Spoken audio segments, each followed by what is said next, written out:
Good afternoon, everyone. My name is Jasmine Hodo, and today I will be giving you a class on how to read a military map. This is a Fort Benning military installation map, and this is what we'll be viewing today.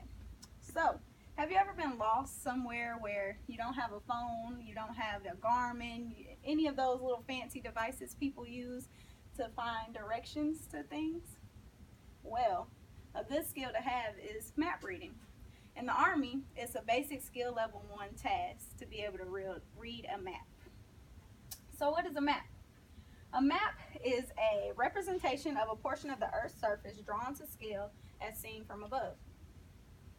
The purpose of a map, it provides information on ground features, terrain, facilities, vegetation, things of that nature. So there's many things you want to look at when you're looking at a map. You have grid lines. These numbers that go from east to west are your eastern lines. These numbers that go north to south are your northern lines. That's basically like your longitude and your latitude. So aside from that, down here you have, we're going to go from left to right down here, and we're going to start off with the boundaries over here. So our boundary is showing that this map is specifically scaled for Fort Benning, Georgia. Right here we have our scale. So this particular map is scaled 1 to 50,000 kilometers, and this little scale down here, you can use your fingers or a ruler or some kind of straight edged card or something, and you can measure how much each little grid line box is. Each grid line box is 1,000 meters. So when it comes to measuring distance, just know that as small or as big as it may look to you, it's a large distance in these little grid boxes. So over here we have our declination diagram, which shows 3 different types of north that we use in the military. We have our magnetic north, which is used with a compass. We have our grid north, which is what we'll use when we're using a military map, when you're plotting a line on this particular map. And our true north, which is, I can be standing by a tree somewhere in whatever direction it is to the North Pole, that's my true north.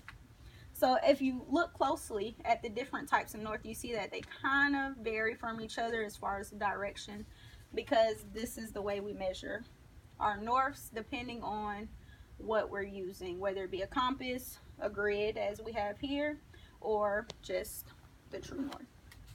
So over here we have the legend. The legend has a lot of things on it, but what we want to particularly look at are things like the roads and railroads, because most of us, if we're using a map, it's because we're driving somewhere or walking somewhere, whatever have you. So our colors, let me start off with our colors. So we have different colors for different things. We have black, which normally annotates man-made things like our roads and our railroads, our facilities, like we have our hospitals and things of that nature on there. Then we have blue, which represents a body of water. So like here, we have the water plant, the water treatment plant. We have a lake here, Lake Walter F. George. And then the little lines for the blue, which you'll see annotated down here in our legend, will show what type of body of water it is. So like this big one, the lake, is just a big open box of blue that shows that it's a big open body of water.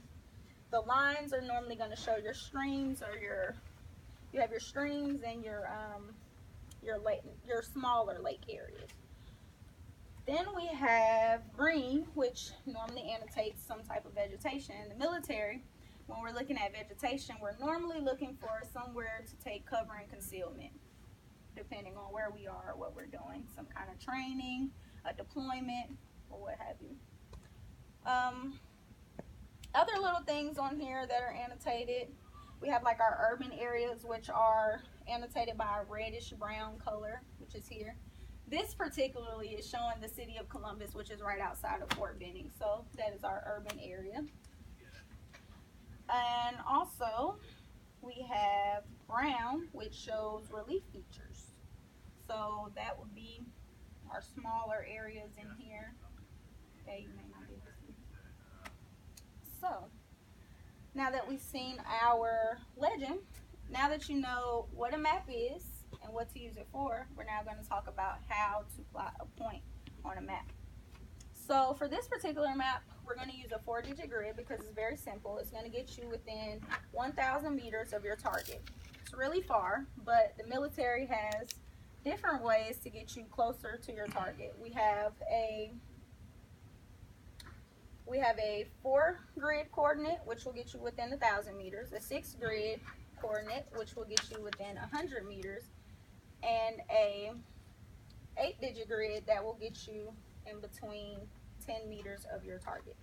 So in order to find a point, what you want to do is you want to look at your eastern lines and your northern lines, and you want to, so let's say for instance we're going to find, could you come over here with the camera? We're going to zoom in here. So we're going to find a point, particularly, let's look at here, we have 1st Division Road. So we're going to use, first, when you find a point, you always want to read right and up. So we can use these right numbers down here at the bottom, which are our eastern lines, and we're going to stop here and go up till we get into the grid square that holds 1st Division Road. So with the 4-digit grid, it's only going to show you this little corner because, as I said, it's only going to get you between 1,000 meters of your target. So at this point, we have 86 and 08 as our points. And that is how you find a point on a military map. So now that we've talked about what a map is, what you're looking for, and how to plot a point, you now know the basics of reading a military map.